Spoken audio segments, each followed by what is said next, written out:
South Gujarat textile processor association દ્વારા મહત્વપૂર્ણ બેઠકનું આયોજન કરાયું હતું, જેમાં સી રૂટથી આવતા કોલસાનો સ્ટોક ઓછો થઈ રહ્યો હોય જેને લઈને મહત્વના નિર્ણયો કરાયા હતા.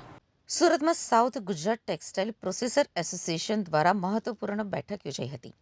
બેઠકમાં જીતુ વખારિયા સહિત ઉદ્યોગકારો હાજર રહ્યા હતા અને સી રૂટ મોટાભાગે બંધ હોવાથી કોલસાનો સ્ટોક ખૂબ જ ઓછો રહ્યો હોવા સહિતની ચર્ચા કરાઈ હતી.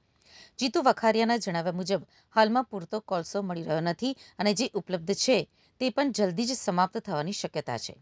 આ કોલસો મુખ્યત્વે ઇન્ડોનેશિયામાંથી આયાત થતો હોવાથી સપ્લાય ઉપર સીધી જ અસર પડી છે.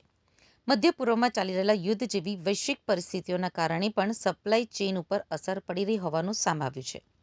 સુરતમાં આશરે 400 જેટલી ટેક્સટાઇલ પ્રોસેસિંગ મિલો કાર્યરત હોવાથી આ પરિસ્થિતિનો વ્યાપક પ્રભાવ જોવા મળી શકે છે.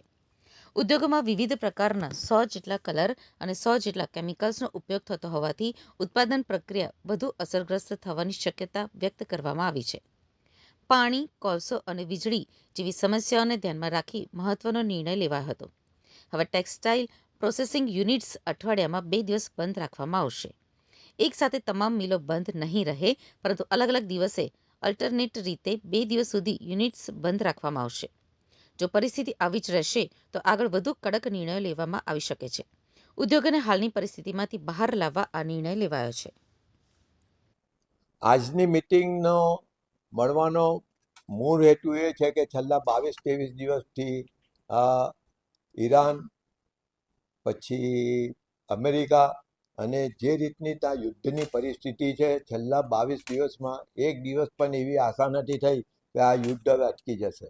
અને કેટલું ચાલશે, છેલ્લા 3 વીકથી અમે લોકો જેમ તેમ કરીને ફેક્ટરી ચલાવીએ છીએ. જે માલ મટીરિયલ છે તે ગમે તેમ કરીને અમારી ફેક્ટરીમાં લાવીએ છીએ.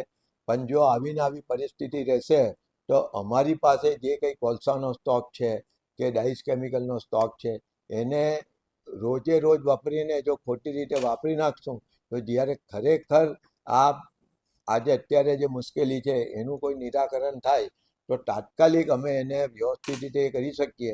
એટલા માટે અમે લોકોએ અઠવાડિયામાં 2 દિવસ બંધ કરીને અમે લોકો જેમ સ્ટીમના કોલસો છે, કોલસો સી રૂટમાં તમને ખબર છે કે બધેથી અત્યારે અટકેલો છે. મુવમેન્ટ પાણીની અટકેલી છે, રસ્તાની પણ જે રીતની પરિસ્થિતિ છે. આવા સંજોગોમાં જે કંઈ આપણી પાસે મિલમાં કોલસાનો સ્ટોક છે કે ડાઇસ કેમિકલનો સ્ટોક છે એને કેવી રીતે વ્યવસ્થિત વાપરવો ને 5 જ દિવસ અમે ચલાવીએ એને ને 2 દિવસ રજા રાખીએ તો આવતા વીકમાં પણ ફરીથી પાછા 5 દિવસ ચલાવી શકીએ એવી પોઝિશનમાં દરેક મેમ્બર રહે ને એને રીતે કોઈ રસ્તો નીકળે. ત્યાર પછી 15 દિવસમાં કોઈ જો સારા સમાચાર આવે તો અમે લોકોએ આ કંઈ પરમેનન્ટ અમારું આ સોલ્યુશન નથી. આ તો જે એક મુશ્કેલી છે કે વધારે મુશ્કેલી ઊભી નહીં થાય ને 1 મિલ કે 5 મિલ કે 10 મિલ બંધ થઈ જાય તો કેટલા કામદારો બેકાર થઈ જાય છે. આ બધી વસ્તુ જોવાની છે. એને લીધે કેટલા લોકો અમારી સાથે સંકળાયેલા હોય એ લોકોને કેટલું નુકસાન જાય. એટલે આવા સંજોગોમાં ટકી રહેવાની અમારા અસ્તિત્વની અમારી આ લડાઈ છે ને તેમાં અમને બધાનો સાથ સહકાર છે. ખાસ કરીને અમારા વર્કરો વગર અમારી ફેક્ટરી ચાલવાની નથી. અમે વર્કરોને પહેલાં વિશ્વાસમાં લીધેલા છે. બીજી વસ્તુ કે કોલસો જે જોઈએ, અમે સ્ટીમ જોઈએ, એના વગર પણ ફેક્ટરી ચાલવાની નહીં. તો અમારી પાસે જેટલા પ્રમાણમાં કોલસો છે તેનો પણ વ્યવસ્થિત ઉપયોગ કરશું.